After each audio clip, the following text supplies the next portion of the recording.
Greetings, readers and travelers, and welcome to another episode of Stats on Stats. My name is Richie Stevens, the host here for this wonderful Lit RPG podcast. And today, I am joined by our four-time returning champ, who, you know what? The most commonly reoccurring person that is a guest and is pretty much going to be a host at this point, Mrs. HP Holla or Edie Skye. HP, how are we doing today? Did I get you? Are you there? Can you hear me? Yeah. Oh no, are we already? Nope, I got you. Okay, you're there. Okay, We're good. I thought we were having technical difficulties already. We always have technical difficulties on this show. On This show is a technical difficulties nightmare, and you know what? We love to see it sometimes. And joining us for the first time are two very special guests, the narrators for HP's series, Titan Mage, Daryl Mayfield, and Jess Trepanier. Did I pronounce it right? Close. Trepanier. Trepanier. I'm going to butcher it. I told you I was. It's fine. Jess, how are you? Good. Happy to be here. We are happy to have you aboard. And Daryl, how are you, sir? Great. How are you guys doing? Not too bad. You are frozen on our screen, though. Can you hear me at least? I can hear you at least, so you just have your eyes closed on my screen, so it looks like you're just kind of sitting there enjoying the time. They're wide open on my end. And like I said, it's a technological nightmare sometimes on the show, but we have fun here. Adventure. It's always about the adventure. That is true. So we just here having a good time. We're just here to have a good time. That's all it is. So today we are going to talk a little bit about Titan Mage to celebrate the release of Titan Mage Dragon, which came out 2 weeks ago at this point? I can't even remember, to be honest. 2 weeks ago sounds right. Because I think it was right after I had you and Jacob on. Yes, I've got so much book stuff going on in my life right now between audiobooks and the first German edition of Titan Mage just released, I want to say close to the same day as the audiobook, and I'm also on a crunch for the last book too, so it's like, what even is time in my head right now? So I was way off. It was almost a month ago because it was on the 3rd that Titan Mage Dragon released on Audible. Time flies, and with whoa. A chunky audio sitting at 13 hours and 33 minutes. That one is a chunky one. And of course, because I love it, I have my physical copy here that you sent me. And you got the special proof copy. I did. The one that doesn't have the cover reveal of Titan Mage Rising in the back. Yep. And honestly, I don't care because I like it. It's fun and it's a great book. So first, before we dive into talking about Titan Mage and everything, Jess, Daryl, since this is your first time on the show, why don't you tell us a little bit about yourselves? Jess, we'll start with you. All right. So my name is Jess Trepanier. I've been narrating audiobooks for about 2 or 3 years now, but I really only started getting into it full time about a year and a half ago. And believe it or not, Titan Mage is my first NSFW book that I've ever done in my entire life. And it was a blast, honestly. I had so much fun doing it. Like, going into it, I wasn't really sure what to expect. Daryl was just like, hey, I've got this book I want to audition for. Like, will you audition, like, with me? I'm like, okay, cool. Yeah, job's a job. I love it. And it's turned out to be one of my favorite projects I've done so far, like, to date. Woo! We love to hear that. And Daryl, what about you, my friend? Said my name already, but my name is Daryl Mayfield. I've been an audiobook narrator for about 6 years now, but I am not yet. I actually work part-time as audio engineer, but it feels full-time because I wake up at 3 o'clock in the morning to record everything. But I also work as a electrical engineer here in Dallas, Texas. Ooh. So I am tired. But yes, Titan Mage is probably one of my funnest books to work on, especially me being a big anime fan, and this is just chock full of anime goodness from random references. I'm like, oh yes, I love this book.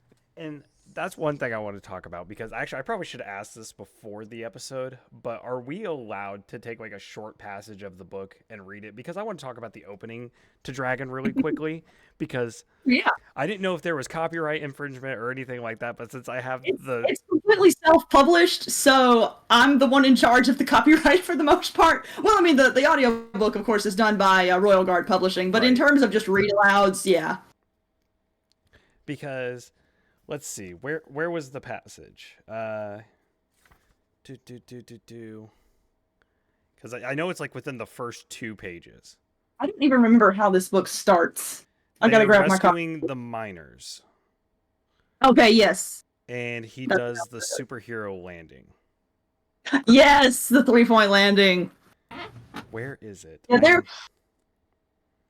With Titan Mage Dragon was the book that like I've had fun writing this entire series, but Titan Mage Dragon was the book where I really started to get a feel for the world, and I started allowing myself to indulge a bit more with anime and sci-fi references now that I had, well, anime and mecha references now that I had sort of the basic world out of the way, and it starts there and it doesn't end until the very end of the series. Like book 5 is nuts. With mecha anime references, especially.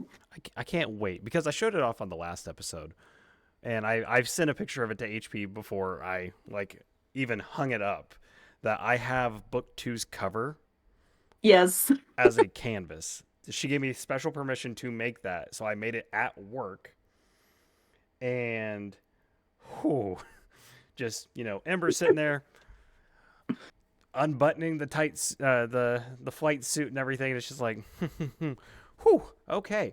So I have that hanging up. Those are just all out. Yep. Oh, it's all out. I'll grab it before the end of the episode to show it off again, because That cover got me a concerned call from my mom. Like, what kind of books are you writing, daughter? I have a funny. I have a about that. So on my Facebook, I always promote like whenever I have a new book that comes out, and one of my wife's cousins texts me saying, "Hey, your account's hacked. There's like this crazy picture on your thing." I was like, "Oh man, thanks for letting me know. What is it?" And he sends me a text picture, and I'm like, "Ugh." I ghosted him. I was like, "I can't. I'm not going to talk. I'm not going to start a conversation with you about this." I was like, "No, I posted that." Oh, that's hilarious. Syndication. Like, oh yeah, somebody did that. Well, so I picked up the book for Dragon as soon as it dropped. I've actually done that for all 3, because Zeckler, who is one of our mods, he reached out to me and said, "Hey, there's this new series, and it's kind of game lit, but it's with mechs." And I was like, okay. He didn't give me the harem warning, but I was deep diving into some harem books, and I was like, wow, this writing style seems really familiar. Lo and behold, it's H.P. Hollow, who I have her Monster Punk Horizon series, which is fantastic. So shout out to that. Fun one. And so I fell in love with it, and then as soon as the audio got announced, I was like, oh, I'm definitely getting this. I was hoping the first book would be out by the time I moved across the country, because I just moved from Colorado back to Indiana, where I'm originally from. And I wish the audio would have been out, because it would have made that drive a lot more bearable. But 17 hours in the car with a cat is easy going sometimes. So I just, of course, have loved the series since the start. And as soon as book 3 dropped, started listening to it as soon as I woke up the next morning. And then I messaged HP immediately, and I was like, Jess is killing it with Sloane. I love this so much. I'm excited to hear it. I actually haven't finished listening to book 2 yet, so I'm way behind on everything. But I love the work you guys have done on the series thus far. Thank you. So I'm pumped to listen to Dragon. Well, I didn't. Sloane. I saw the cover for 4 before I read book 3, so I was like, "Oh, I'm excited to meet Sloane." And as soon as Sloane came into the picture, I was like, "Oh yeah, I like Sloane." She has one of my favorite entrances in the entire series. She's a good character. Sloane really hooked me from like moment 1. I really liked her. And we got Stephen Landry in the chat So he's asking a question already. So we're gonna go ahead and answer that. I'm gonna just say favorite mech anime because he just said favorite mecha. So we're gonna go with favorite mech anime. Ooh. Is this question for all of us? For every single person. I gotta think on it, because... Okay, well, duh. Okay, my most favorite anime of all time is Gurren Lagann. Like, mecha or not, I love Gurren Lagann. But setting Gurren Lagann aside, since I kind of put it in a class of its own, I gotta default to Gundam Wing, because it was my first, like, on the Toonami block. And it's like, is it an imperfect and insane series? Yes. But the nostalgia factor just grabs me every time, and I love Gundam Wing. And really all things Gundam. I could go down a whole list of mecha anime that I love. Well, obviously, given what I write. Jess, what about One you? is... Oh, go ahead, Jess. Or Daryl, whoever wants to go first. I don't care. I'm just saying I'm going to get my Weeb card revoked for this, but I actually don't think I've ever seen anything in the mech genre. Like, We can provide you with recommendations. Yeah, it's good. I need some stuff to watch nowadays, but like, I definitely saw Gundam like on Toonami when I was a kid, when I was a teenager, but like nothing really like I remember. I'm a isekai fantasy. Yeah. That's all. That's my we're speaking genre. The same genre now. All right. Daryl, what about you? What you got for me? I would have to say Gundam Iron-Blooded Orphans. Ooh. Or I don't care what you say, Attack on Titans is mech. It is a flesh anime. mech. They're just made out of meat. They're meat mechas. Does Attack on Titan count? Attack on Titan counts. I just flew through Attack on Titan on maternity leave. So what a show to watch on maternity leave. That's intense. Yeah, my 3-year-old came in a couple of times and he was like saying like, "Want to watch Titan?" I'm like, "No, buddy, you can't watch this with me. You really shouldn't." Oh, that poor child. It has Titan in the name, so it'll count. We'll allow it. But I'm gonna have my Weeb card revoked because, hot take, I'm not a big Attack on Titan fan. Ooh. Oh man. Yeah. Well, so I loved the first half of the first season, like season 1, part 1, or whatever it was. And then season 1, part 2, I enjoyed it, but it just like it lost me.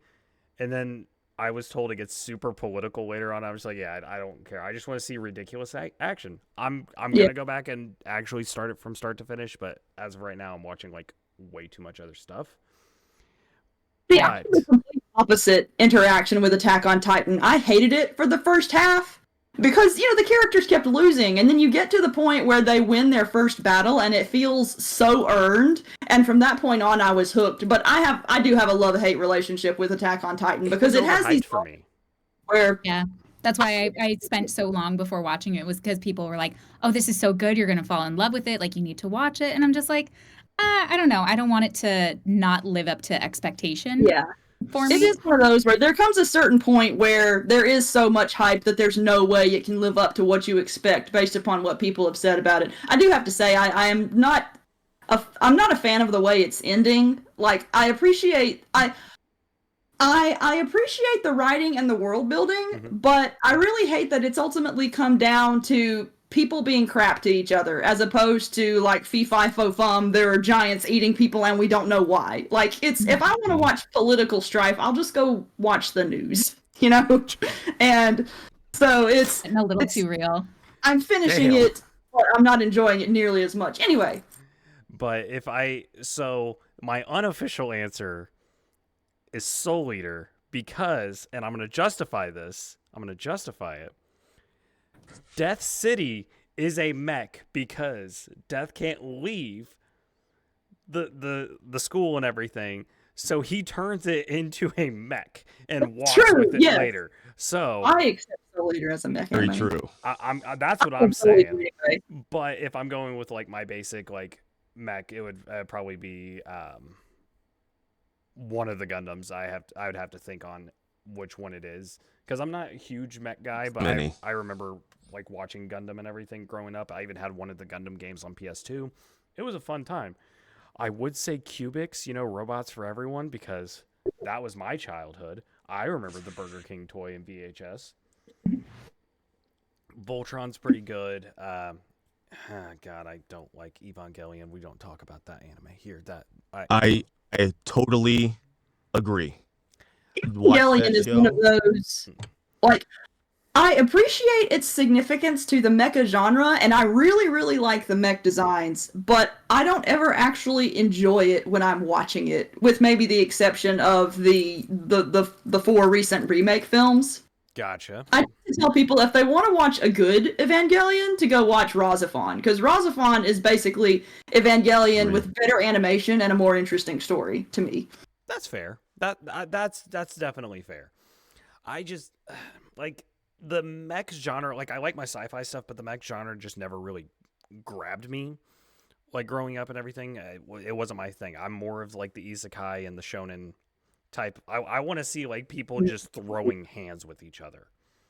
That's what For I'm here people for. who are really For people who are really into sci-fi, the mecha genre is hard because mechs by themselves are a bit ridiculous. Like there's no real scientific, like realistic world in which a giant robot makes sense. Like there are much cheaper and more efficient solutions for all the things all the characters in giant robot shows use the giant robot for. The only And so universe it makes sense, in my opinion, two universes. The Power Rangers universe, because no one's going to throw hands with the Power Rangers. We're just saying. there's a suspension of disbelief there. Yeah, and then the Pacific Rim. The Pacific Rim actually, like, that makes sense for a giant robot to fight monsters coming out of the seafloor. Like, that's the only universes, in my opinion, it makes sense. And now, of course, Titan Mage, because we're not going to question the logic here or anything. We're just it's fantasy, not sci-fi, and that's actually one of the reasons why I opted to do fantasy. First of all, because I love fantasy mechs. Like Escaflowne is one of my favorite anime ever. Like I love it. But you don't really see a lot of mechs in fantasy settings outside of maybe that, and I want to say Knights and Magic is the only other one I can think of. And so they're fun and they're rare, and they're also readers of fantasy are a lot more willing to suspend disbelief for things like that. So sci-fi readers will see a mech and begin to pick apart why it doesn't work, but then fantasy readers will see a mech and be like, "Okay, we're in a world with mechs. That's cool." And I'm not complaining, and I like that that Titan Mage is more of a fantasy than sci-fi, just because but it does have like hints of sci-fi because like the ships and traveling. That feels a little sci-fi to me, but they're steampunk, so that's where it's the nice like mix.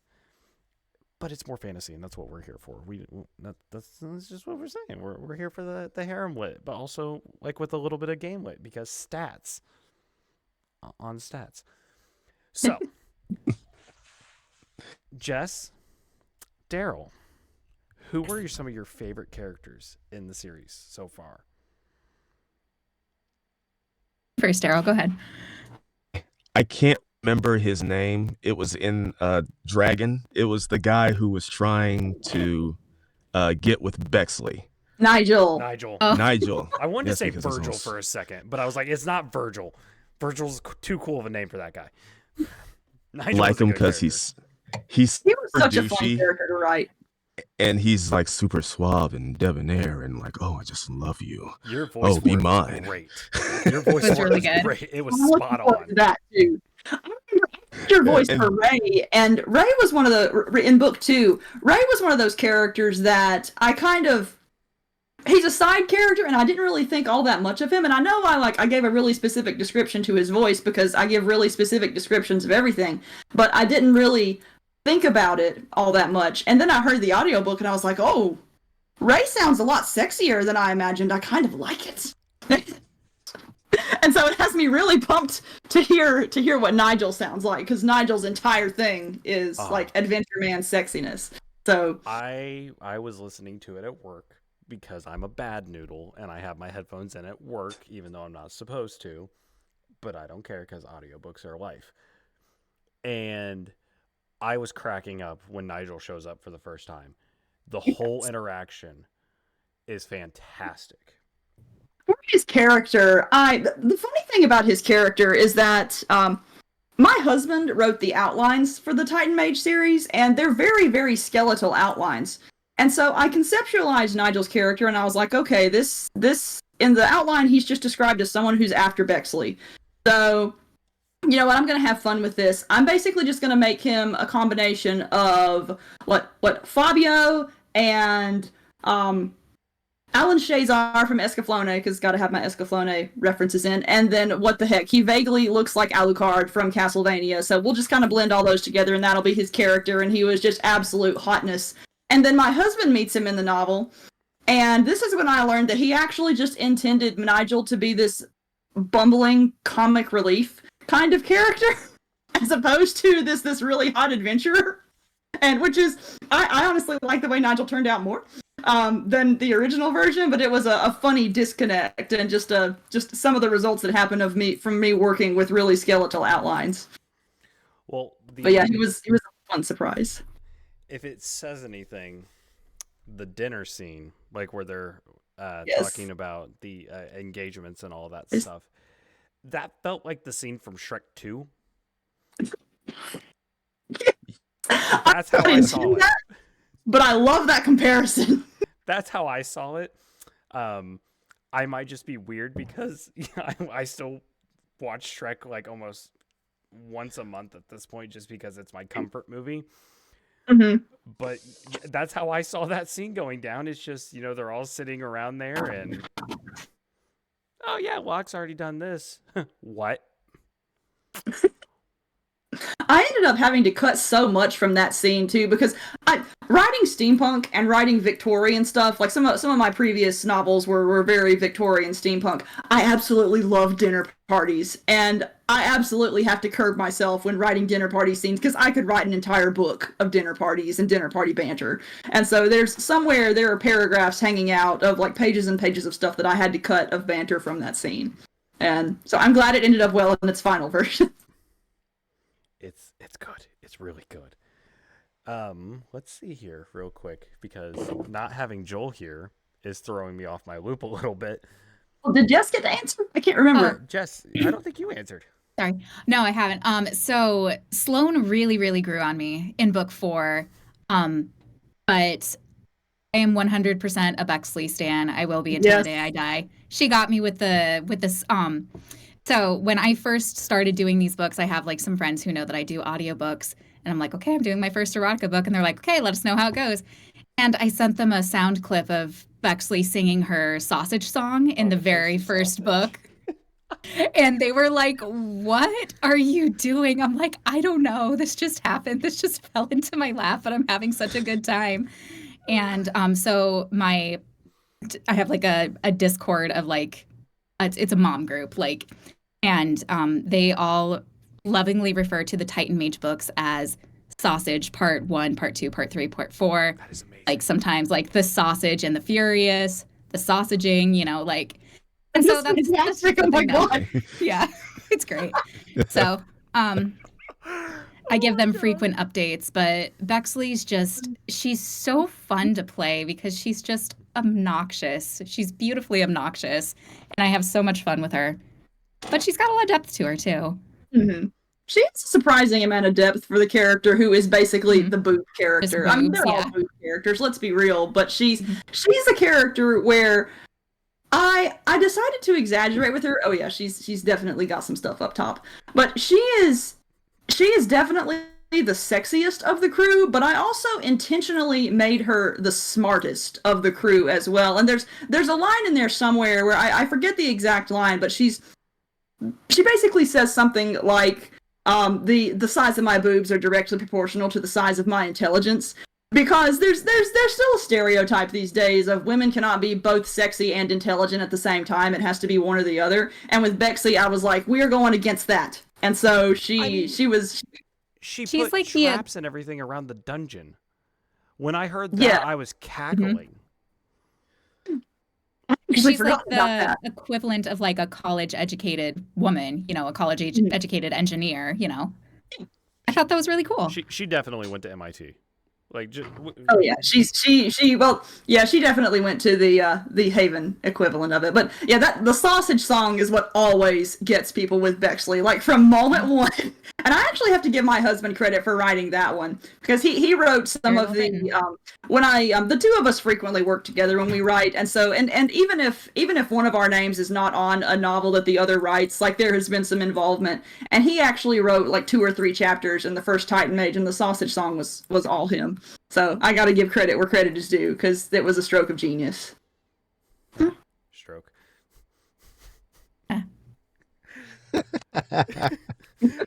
Just had to throw it in there. I'm surprised that we're 30 minutes in, and that is the first pun that has happened. Oh, I was waiting. I was waiting for the right one, and that just it just felt right there. So, so what she said.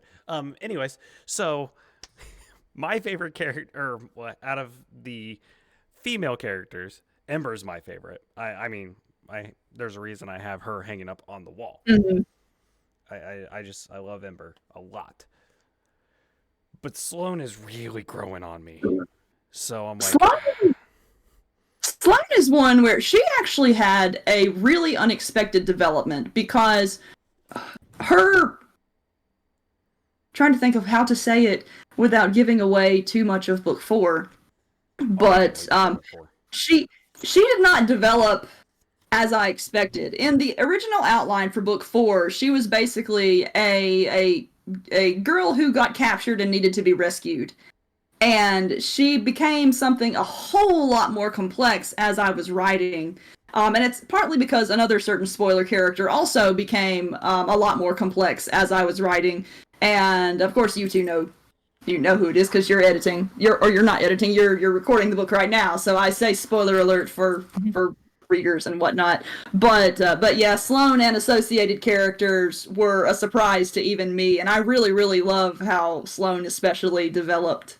Because she's you usually expect the cat girl in a sort of setting to just be like the cute little comic relief, but she becomes much, much more than that. In book 4 especially, and so she was a great one. I love writing all of them. I'm gonna say I love all my characters. What's the guy's name that's on the other ship that Locke has had communications with a couple of times? The other Titan Mage? I think so. That's Ryan. Ryan, yes. I like him as well. Because, I mean, Locke is just... It's always easy to say, like, oh, yeah, my favorite character is, the main character. Locke is a really fun character, but Ryan, during his little conversation points with Locke in this book, has really grown on me a little bit. And it's just like how Daryl, I think it's how you're voicing him that I'm like, oh, your voice is hilarious, Daryl. I love it. It's spot on to how I pictured it. But yeah, the funny thing about those characters too, like the entire Indigo Griffin crew, they actually were not in the original outline at all. And in fact, series 2 of Titan Mage, I will be picking up Locke's story in a subsequent series, but as I was conceptualizing Titan Mage, I got the idea for this crew and wanted to write a companion series that was from the point of view of some characters who were already native to Haven. And so the companion series that I will be writing after Titan Mage Book 5 is wrapped up follows the crew of the Indigo Griffin, and Ryan is the main character. Which is to say, I'm glad you like him, because it would have been bad. HP, as much as I am ready for that, Monster Punk, please. Oh yeah, once I finish Titan Mage 5, Monster Punk 4 is my next project. Cool, because Zeckler will have an aneurysm if that doesn't come out soon. From readers, like, when's this coming out? Because it's been a year plus. Zeckler is on the verge of having an aneurysm. Well, see, I had originally, when I started, excuse me, my tongue's getting all tied up. I had actually, when Titan Mage first started releasing, I actually planned to release the first 3 books and then take a break and switch back to the Monster Punk series. But then Titan Mage became my runaway biggest bestseller of all time, and I was like, you know what, I'm not gonna risk losing fans by taking a break from this series, and so I decided to ride it all the way through, and so that's why Monster Punk is technically late because I had intended to write it earlier, but then we got more Titan Mage instead, and so but I have at least 2 or 3 more Monster Punk books planned, and potentially more, and definitely more short stories. So it's really good. I can't wait. Honestly, whatever you put out, I'm gonna read. So I'm gonna be real there. Whatever you put out, I'm definitely gonna. So Daryl and Jess, I'm actually curious. One question I've been meaning to ask you guys is, how do you decide what kind of voices you assign to the characters? Like, obviously, I send you guys character sheets and whatnot to give you guides, but do you have a special process that you go through? Like, you test out different voices or things like that whenever you work? I'll let you go first. Okay. For me personally, like, of course, I read your character sheets, and like sometimes I'll start reading like the first chapter with a character in it, and I'll get into a voice, and then I will learn a little bit more of the character and realize that's not quite right. I don't like that. Like, and then I'll go back and re-record with what I think. Specifically for something that was really important to me was to differentiate everybody's voices of Elisa, Ember, and Bexley. So, like giving Ember, since it says she's kind of shy, she's kind of soft-spoken, that she has a really like low, deep, very calm kind of voice. And since Bexley is so over the top and energetic and sexual, like I feel sometimes like the tomboy characters get a very like low boyish voice, but it just didn't feel right for Bexley. She just felt very bubbly and energetic. So like that's just kind of my process. Like I just go with it until I find something that feels right, and then sometimes go back and re-edit. What about you, Daryl? I'll give a few examples. So for Locke in particular, since he's one of the typical kind of Hisekai characters, they're usually more young and hopeful and always talking up here and like, man, I can't believe how huge my junk is now. This is crazy. So I mean, kind of you can kind of get a really good feel for him like in the first chapter of who he is, especially with the hardships that he had to deal with initially. So it's like, yeah, he's just a young hopeful guy and he's 19. Now, as far as like, I think the main guy who's like really original is Savannah, because based on your notes, he's a science tech nerdy guy, but we didn't want to go with a nerdy voice for him. But he also just doesn't seem like he cares about anything except his work. So we're just gonna make him kind of like, yeah, whatever, man. Yeah, I do like Saban. He's a complex character, and he gets, I think, you see a lot more of him in book 3. Like he first shows up at the end of book 2, and he's just kind of there. But yeah, he becomes a very significant character, and also is sort of a companion character to Ryan in series 2 as well. And so I really like the. I need that duo, because like there's got to be some good moments between those two. Oh, they bounce off of each other really well. And the thing I find with characters is that I tend to write ensemble casts really well, precisely because I can get that good banter. And I also really, really like to work in character foils. So I love putting opposites together. And Ryan and Sevas are in a lot of ways very opposite, but they're just similar enough that they can connect in meaningful ways. And they have some of the best interactions in the entire series, which, I mean, granted, readers have not encountered those yet because they are still in my notebooks waiting to be published in series 2. But I absolutely love those two characters. My favorite, like, Ryan and Sevas moment I think this is in book 4, but they're talking about, I don't know if this is, am I allowed to say spoilers? I don't even know if this is spoilers. No, spoiler warning, we are going to discuss a little bit. Spoiler warning, everybody. I've not read book 4, but it's okay. I'm giving you permission, so. Okay, it's like barely spoiler territory. Like we know that there's a dragon involved, but when like Ryan and Sevas are talking to Locke about like, oh, the best way to defeat a dragon is like you get in her pants, and stab her. Ryan's like, oh my god, dude, are you gonna fuck the dragon? And Sevas is just in the background, do not fuck the dragon. I laughed so hard. It completely sent me into orbit. It's great. It's a really good dynamic with the two Not, of them. I love it. not only that, but when I think is it Nigel that says, "Oh yeah, just stab her up there, either with your dick or with a sword," and I'm just like, Yeah. dude, Jesus. oh my god. Well, it's a dragon. It's not like they have all that many soft bits. You got to take what you I mean, can get. he's gonna slay that dragon one way or another. Let's be real. I mean, another Shrek reference, Donkey and that dragon. He got it done. Slay the dragon. Disappointments of this entire series was I published Dragon and then it had already been out like a week or something, and I realized I had forgotten to include a Shrek reference. I was so mad at myself because it was right there. So, speaking of, because here's the worst part, and I'm gonna ask for if it's okay. I am playing through Tears of the Kingdom, the new Zelda game right now. What? And I have it's a slight spoiler. It's where the Master Sword is. Is anyone going to be upset if I talk about that? I'll forget it anyway, so you're good. I'm fine. All right, Jess, you good there? Or, It's fine. It's fine. Okay. I'm getting there. I Eventually. won't say what the significance of it is, but the Master Sword is actually in the head of one of the dragons flying around. Ooh.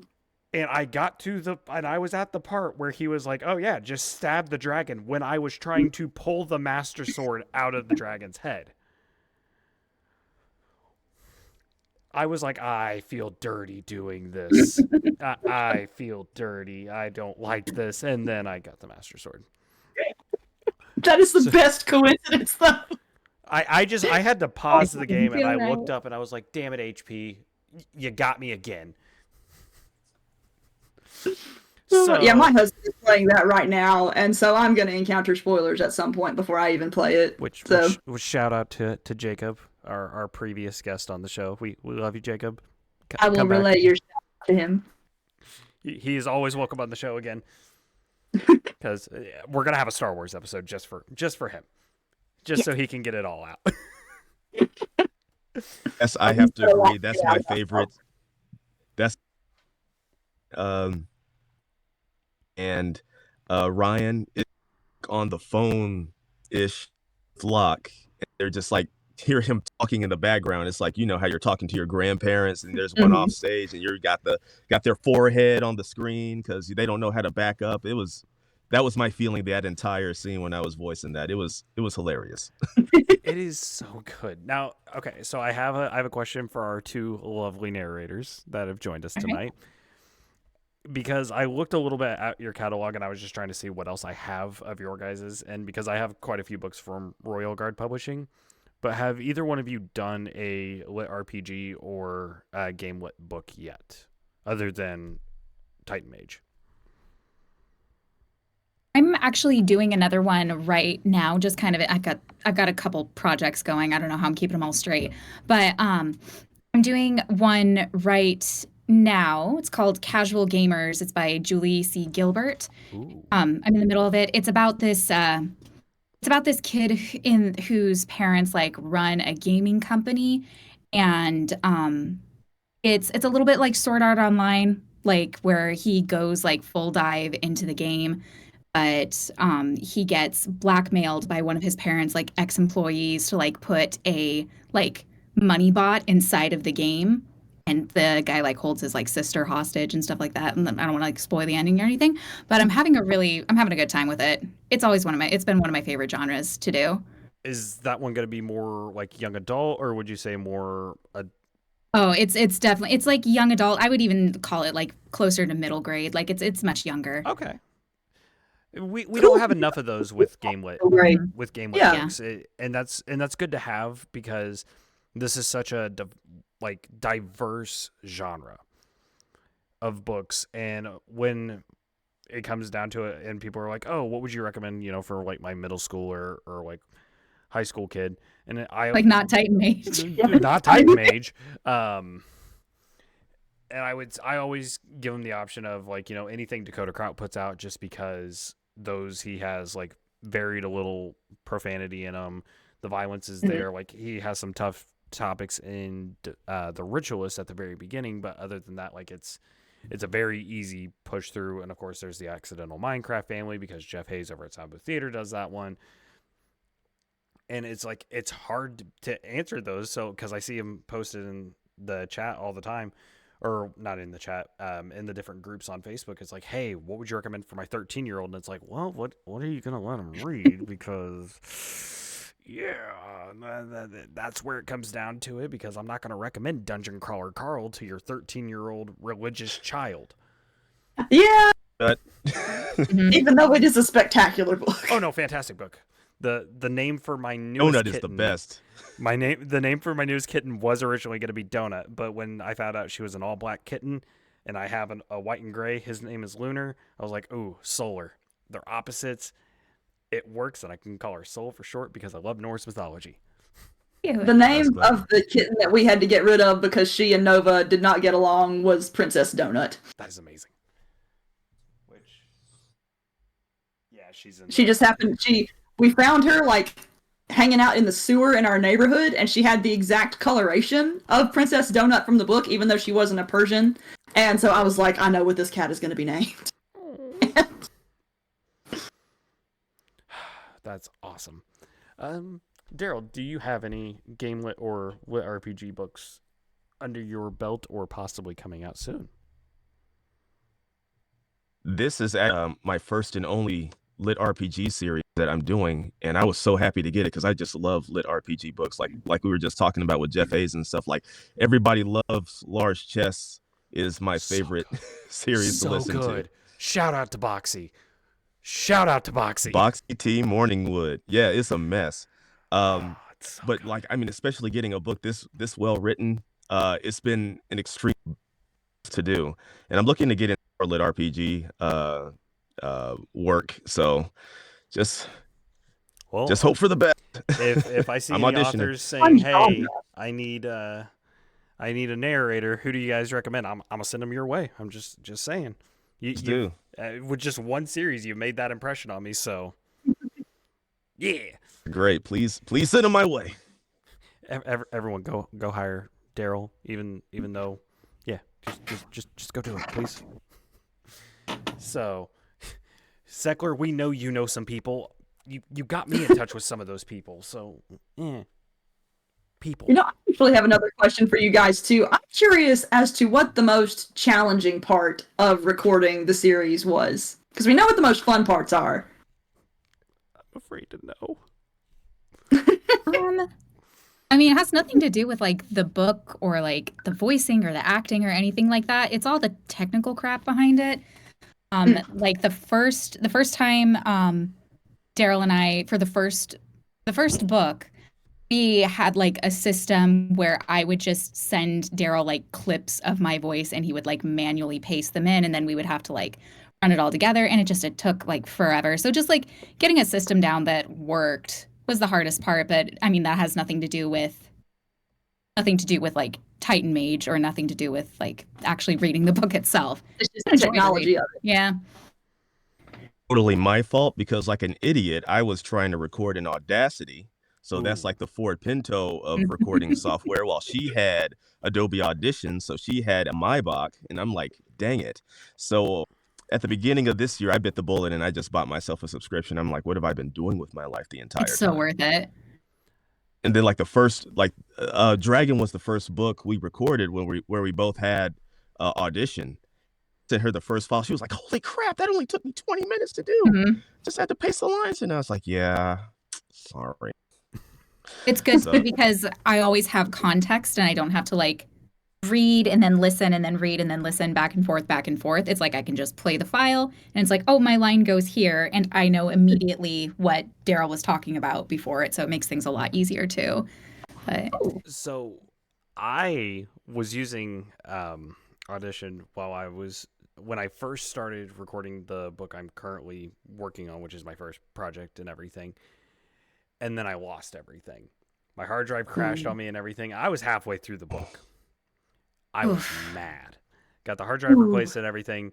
And then Zach Johnson, who is the one who got me into doing this, because he's been mentoring me a little bit on the way, he recommended, what is this damn program called?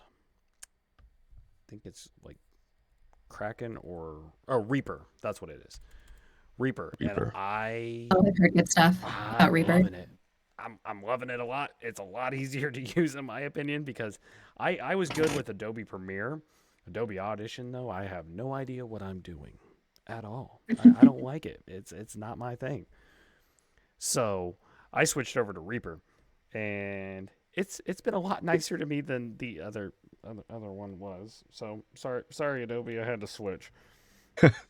I get it. I hear nothing but good things about Reaper too, so yeah, I get it. And I'm also not using a like a regular standard mic. I'm just using this right here because I got the pop filter, so that way it would kind of get out the like the breathing heavily and everything. And I love this mic. It just I'm wanting to upgrade. It's just I haven't had the time or money to make that investment yet. That's fair. I was recording on a Blue Yeti for like probably the first like 6 months into it, which are like they're like the $80 microphones you get from Best Buy. You plug them directly in your computer, like. Yep, that's what I'm on right now. Mine's just a HyperX Quadcast S, I think, or just a regular Quadcast, and I love this one.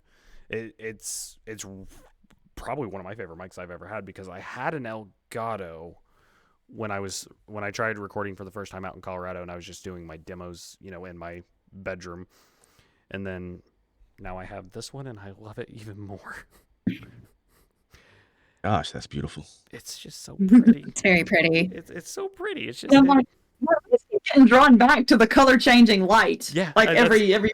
I love keep it. looking at it like I'm looking at it in my in the frame on my computer. I'm like, yep, it's pretty. I wish I could get it to where it would just be stationary, but I haven't figured out that setting yet. So that's where I'm going with it. But It provides little moments looking at your microphone blinking. Let's see. Let's go back to the fun part of chapter 1. Tactical advantage. Where is it at? Because I know I just had it, and I'm trying to figure out where it was at. What part are you looking for? It's in the first the landing. It's on page 11, I think. So he left him. The landing pose is. He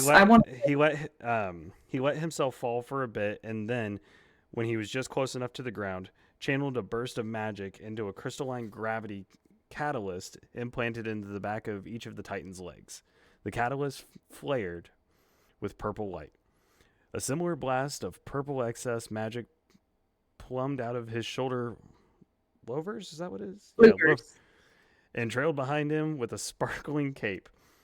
And when he landed, it was with the composed coolness of a veteran mech pilot who was here for one thing and one thing only: to kick monsters' ass like it was the one bullet on today's badass to-do list.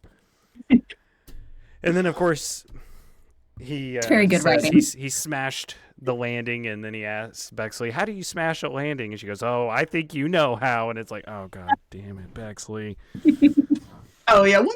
One of my goals in writing, and it's actually been quite challenging in certain parts, is I am trying to capture that sort of crazy Saturday morning cartoon anime excitement, sort of, and anime can sometimes be so frenetic that it's really hard to capture on a page. Like one of my challenges this week, like I really, really love lavishly animated missiles in anime. Like that's just one of my absolute favorites. And I came to a scene like in the climax where it's like, okay, we're definitely doing some missile porn in this. And I was like, now, how do I capture that? Because it's such a it's an experience that is so distinct to animation. And so I ended up finding several YouTube videos of just fancy missiles and ended up just watching those over and over until the words finally happened.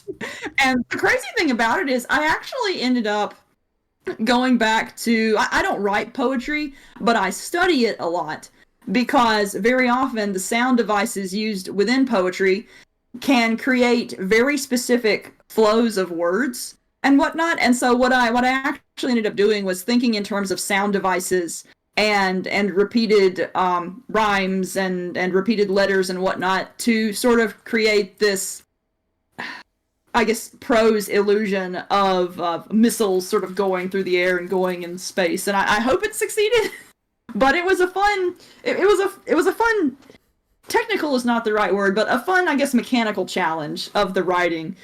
Because the thing is, even though it is an absolutely silly, pulpy, fun mecha book, I still want it to be artfully written. And I have a lot of fun messing with the actual art of the language, even though the book itself is not a book that I would consider an art book. And your voice is really strong with it, and I think that's what counts the most. Even if it is ridiculous, it's strong. It paints a good picture. It really does. And the thing with it is, as someone who does the reading of both the physical or Kindle copy and then listening to the audio, now that I've heard Daryl and Jess do the voices, I can hear the voices in my head when I'm reading it, so it just helps me. Yeah, when I'm writing now, the voices that I hear are the voices you guys assigned to the characters. So it's kind of fun to see how it just works its way into your head, even from a production standpoint, or a writing production standpoint. It's just so wonderful. So we're kind of getting close to the end of the show. So we'll take one question from Zeckler, because he did comment one earlier. He said, when you record, do you leave the parts out that you are not in, or do you do a dry read and let Jess just copy over those lines? So Daryl, I think that one was directed at you.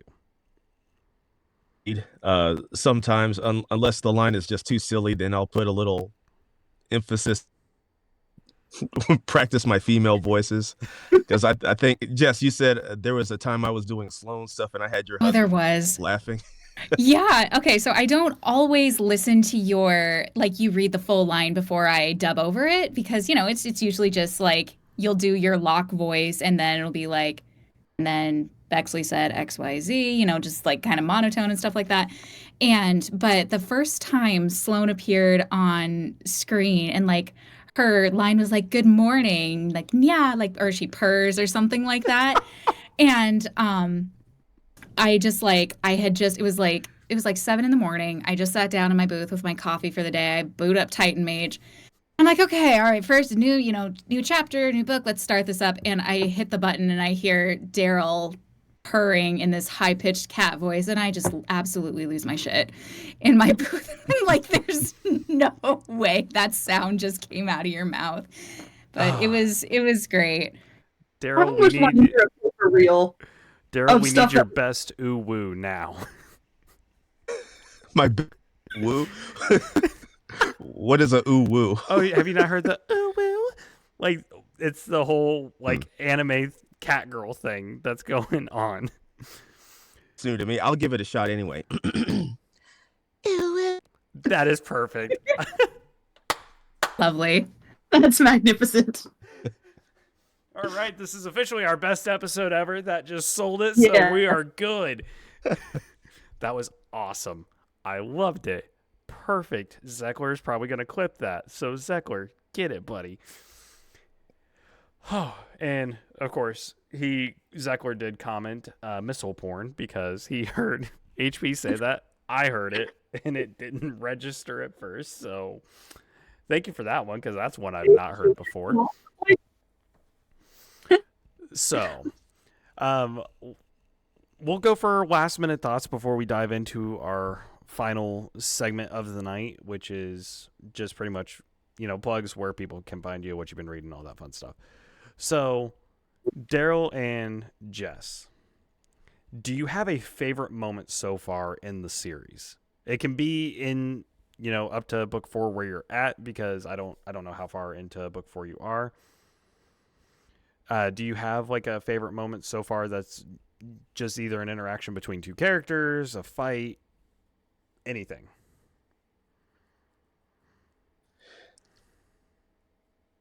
Other than the sausage song, because I feel like that's in a class all its own. That's its own thing.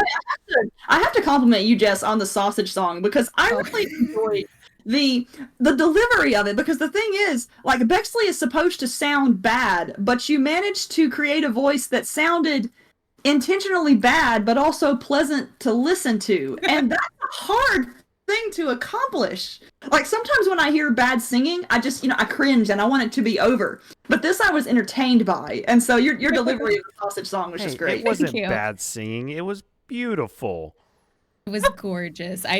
You don't know how many takes I did of that to make it sound not clip my mic. It has a bad voice, and so it was fun. It was a great time. I think my something that really got me in book 4, and I was trying to explain this to my husband, because like he listens to, like, sometimes I'll be out on the couch like editing or proofing or whatever, and he'll get like bits and pieces of Titan Mage here and there. But I was trying to explain to him how funny I thought the concept of polite romances were, because I'm like, babe, it's so funny. This world is so filled with sex and everybody is so sex positive, and it's just this normal thing and everybody does it and everybody talks about it, that like what's considered taboo is like polite books where like men are just like, I'm going to, gentlemanly throw fisticuffs with you for my lady's desire, like that kind of thing. And I'm just like sitting on the couch, I'm dying, I'm trying to explain it to him. He's like, yeah, that sounds funny. I'm sure that's hilarious. I'm guessing that's him commenting in the chat right now. And I think he just said the bits and pieces make it extra silly and great. So, Gabe, are you in the chat right now? I see the Trepanier, so I'm pretty sure that's yeah, that's him. Didn't tell me that he was gonna be welcome watching the podcast. Welcome. Okay. That, and there is one line in book 1 that I was immediately like, this is going in my portfolio. Like, I'm putting this on my demo reel of after Locke gets back from his first fight, and Bexley's just standing in the hangar with him, and she goes, Locke, do you understand your position with the Harriers? You have the opportunity to fuck anything you want on this ship, except the robot I just spent the month of my life putting back together. And it just, I died. It was so funny. But that is a good scene. That's another good one. I was actually working at a hotel at the front desk, and I was listening to that when I came across that scene, and I was like, oh, spicy. And the Titan's just falling apart, and she's just dead inside. You just know it. We love a good engineer. Daryl, what about you?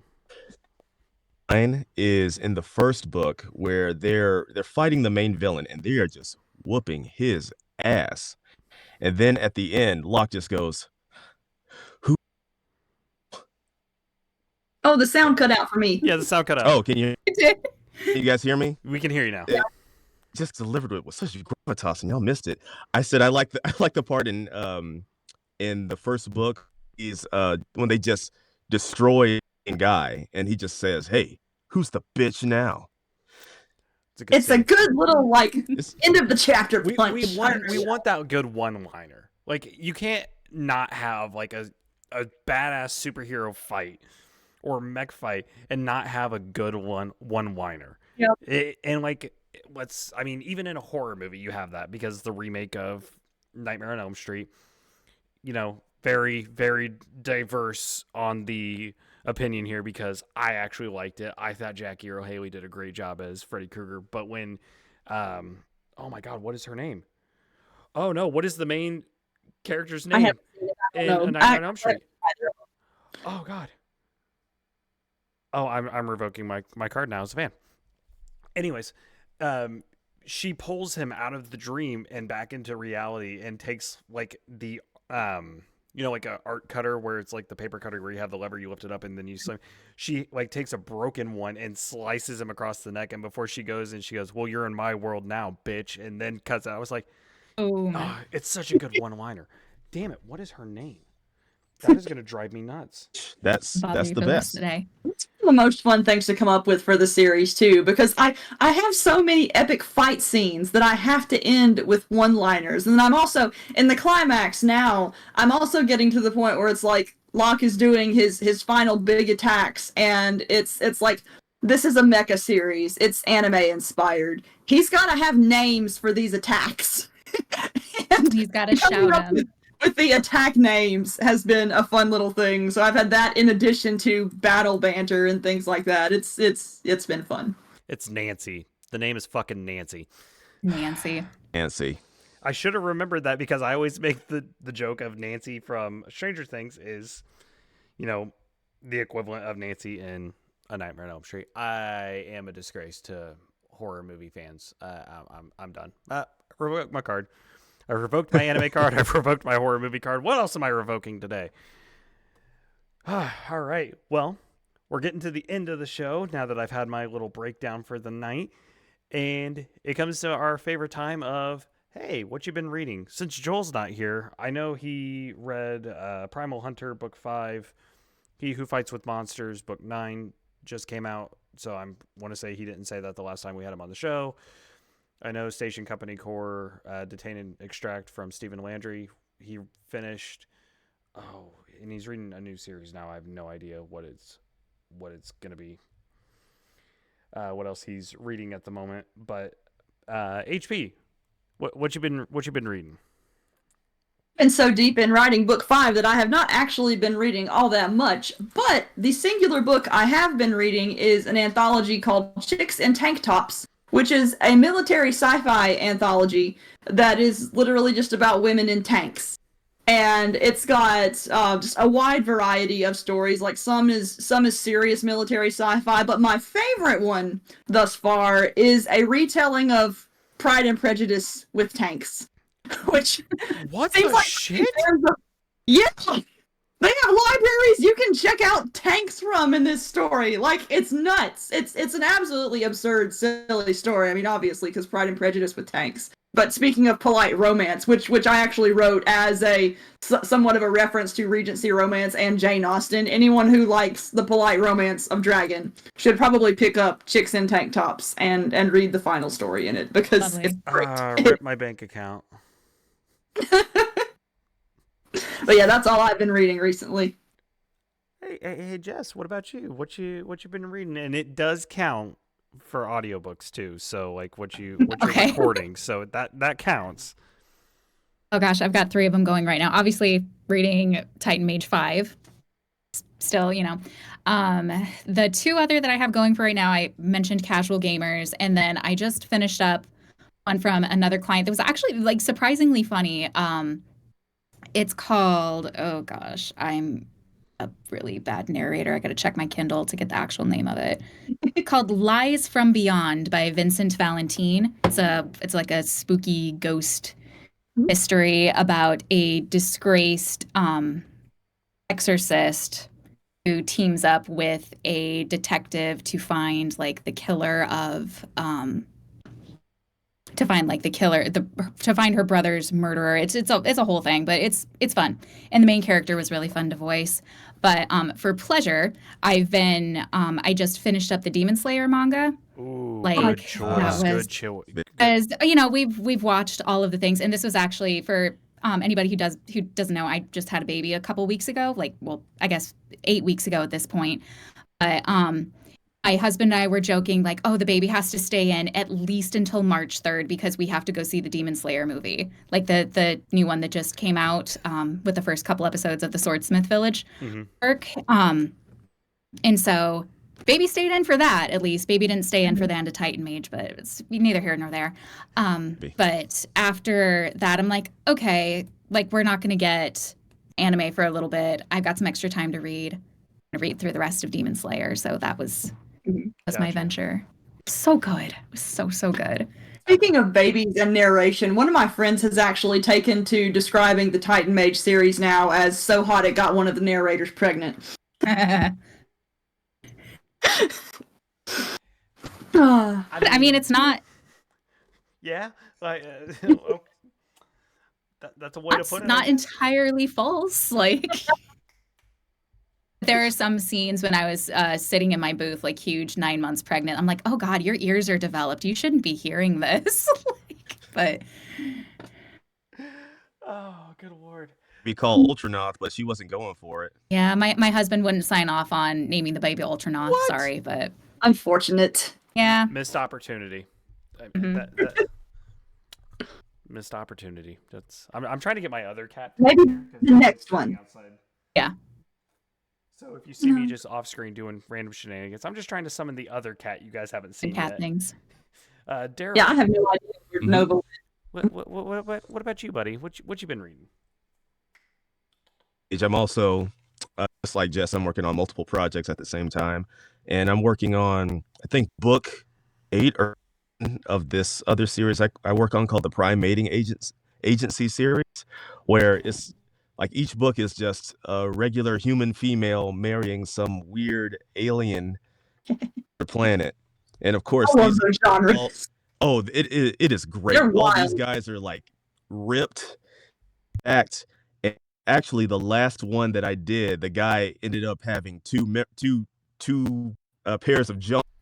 So I was like, "Oh no, there's gonna be butt stuff in this one, isn't there?" And I was right.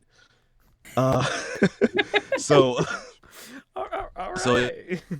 yeah, exactly. It was they're really and really just a joy to do.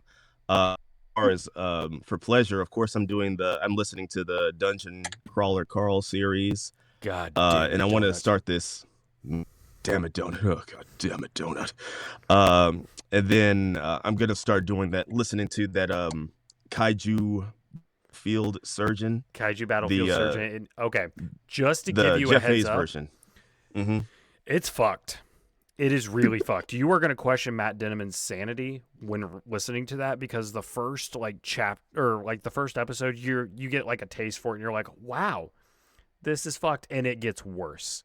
It gets so much worse, but it's so Good to hear good. that. It is so good. Heard the first installment that Sound Booth Theater did, Mm-hmm. and I was like, yes, I gotta listen to more. Then I saw, oh, paywall. Damn it, I gotta save up. Hey, I am. It's just give me a second here. oh, he's getting something. Oh, is he getting the canvas? He might be getting the Ember canvas. Oh, we got to see the Umber canvas. Something when I was showing my mom groups the sausage books was I gave them the link to the first one on Amazon, and they're like, "Oh, there's like this cover is not what I was expecting." Okay. All right. I'm like, "Oh, it's okay. The covers get boobier as they go along. Don't worry about it. You'll get your boob Extremely fixed." booby. So, Daryl, in my hand here, I have one of their. It's a cassette tape that Whoa. has Wow. a USB drive on it, and it has the demos of their first stuff. They were handing because I got to meet Jeff Hayes at Gen Con this year up in Indianapolis, and he signed the insert for me and everything. Super nice guy. I absolutely love him. He is an absolute gift. And on here it has The Stars Have Eyes, episode 1, Earth Force Book 2, episode 1, Kaiju Battlefield, episode 1, Malevolent Part 1, Part 1, Space Buns, which is fantastic if you just want a witty sci-fi thing. It's really good. And then just a couple other things. And this thing is so cool, and they're actually selling them directly, I believe, now on their site, and I think they have one for Kaiju Battlefield. So if you're looking at getting Kaiju Battlefield, that would be the way to do it. Man, yeah, I'm gonna do that because it reined me in. I'm just like, I need another hit. Come on, it comes in like an actual like case for the cassette tape, and I was like, oh, as soon as I saw that, he just handed Joel an item because Joel took me there as like a birthday gift because when we found out Jeff Hayes was going to be there, that was kind of our thing because I have nothing but respect for that man. So we went, and he's amazing. Oh, he is a gift. We are going to get him on the show. It is a goal this year to have him on the show, whether it's at Dragon Con this year or what. We are getting him on the show. I hope you get him on the show. That would be awesome. Oh, I will cry. I mean, I almost cried when I met him just because I was like that ecstatic, and I'm like, oh, I'm going to be a mess at Dragon Con this year. And it's even with people I've had on the show because there's a difference between, being on the Discord here with you guys and everything and then meeting you in person. It's just a whole nother thing. And I can't wait to experience that panic attack. But for me, with what I've been reading, I actually grabbed my stack of my order I just did. I got Tokens and Towers, Book 3, the final book by Harmon Cooper. I picked up Lunar Alpha by Magnus Reed because it's got Bunny Girl on it. And I was like, oh, I like Magnus Reed's World of Willcraft. That was fun. And then I talked about it briefly, but Blight Leech, I got to beta read this. And it's a part of the Apocosmos series, but it's by Ben Ormstead. And it is really, really good. It's a grimdark lit RPG. And I absolutely fell in love with it. And when Ben reached out to me to beta read it, I was excited. And then I looked in the back of the book. There's a thank you for reading, and my name was listed. I Aww. almost cried when I saw that because I was like, oh, that's so cool. My name's attached to something. I love this. So Picture you posted earlier. yes, that was the one I posted on Facebook. So it hit a core. So that's what I've been reading since the last episode. And then on Audible, I re-listened to the first book in the Monster Hunter International series because we were talking about Bane books and Larry, and I love Larry's stuff. I'm doing a re-listen to the Eternal Dominion series by Bern Dean because he's having me do paid promotions for it on my TikTok account. Oh, cool. So I'm re-listening to that so I can give my honest thoughts on the book. What else did I listen to? Gilded Ghosts, which is the third book in the Ripple System by Kyle Curran, and it's narrated by Travis Baldry. Shout out to Travis. We love you, Travis. And then I am going to be doing a re-listen to the Son of Sin series by Christopher Mix because we are going to get Christopher Mix on in a later episode, which brings me to I need to re-listen to Into the Real because I'm now in contact with Lydia, and we're going to get her on the show. And then, as my current listen, I'm listening to Claws Out, a Lit RPG Native World Adventure by Sean Oswald, and it's narrated by Neil Helligers from Podium Audio, and I am loving it. Oh, it's so good. It is so good. And I'm only 3 hours into the book. Yeah. And it's just my go-to listen while I'm just doing whatever project, mowing the lawn, cleaning or taking care of my new kitten Solar, which I meant to grab her, but she is currently sleeping, so I didn't want to disturb her because she's now laying down and not clawing the crap out of my neck. But this brings us to our final topic because I've been rambling. Where can people find you? Hey, HP. You can find all my stuff at Amazon. So that's the easiest place. And social media Oh, aspect? social media stuff. Yeah, okay. So sorry, my brain blanked out. I'm thinking about dinner. It's about time to eat. But social media wise, you can find me as Edie Skye author on Facebook, Twitter, and Instagram, and occasionally TikTok. Like I have a TikTok, but I'm really lazy about keeping it up, but it exists. And then as HP Hollow, you can find me as at HP Hollow pretty much everywhere. So yeah. But book-wise, Amazon. All right. And Daryl, we'll start with you. Where can people find you? You can find me on, if you're close to 4, you can find me on Facebook, just like me. So on Instagram, TikTok, Twitter, LinkedIn professionals. And you can find me all as D May JR Sounds. Just look that up on all those social media platforms and you'll find me. All right. And Jess, what about you? To admit, I'm not I don't have a huge social media presence at the moment, but you can find me. My website is Trepanier, my last name, trepanieraudio.com. I'm also on Twitter at JL Trepanier. And I also have a YouTube that I put some clips up from some audiobooks every once in a while. It's not super maintained, but same thing, Trepanier Audio. All right. And of course, you can always find me at Rich Dolphus on Twitter, where I post my hot takes or current Lit RPG, or now I'm going to be overloading it with cat pictures because I adopted a new cat today. Her name is Solar Satine, and we love her already. She is adorable. But also, you can find me on TikTok at Rich Dolphus as well. It's where I'll be posting pretty much my book reviews, paid promotions, stuff like that, because I finally have somewhat of a sponsor, and I love to see it. And you can also find me at Stats on Stats Lit on Twitter. I'm not as active on there right now as my other place because I got locked out of the account and I just haven't reset the password so I can log in on my new phone. But that's really about it. But for all things lit RPG, game lit, and now harem lit, apparently, because we've talked about Titan Mage quite a few times, this has been Stats on Stats. I want to thank you guys for joining me tonight. And Jess, Daryl, you guys are always welcome back whenever you want, because this was a fun time. And we are going to be, Joel and I have some stuff in the work. We are going to be doing probably a live episode at DragonCon if the internet will allow us to. It really comes down to it because my hotel got booked finally and I'm officially going. So I am excited. But Joel and I have a D&D campaign that we've been pitching around, and I think we're finally getting it off the ground. We just have to sit down and actually build it. And I think we're going to do like just a one-shot off on here on our Twitch channel just to have fun, because we're trying to give more content this year, and we're already halfway through the year. Crap baskets. But thank you guys for joining.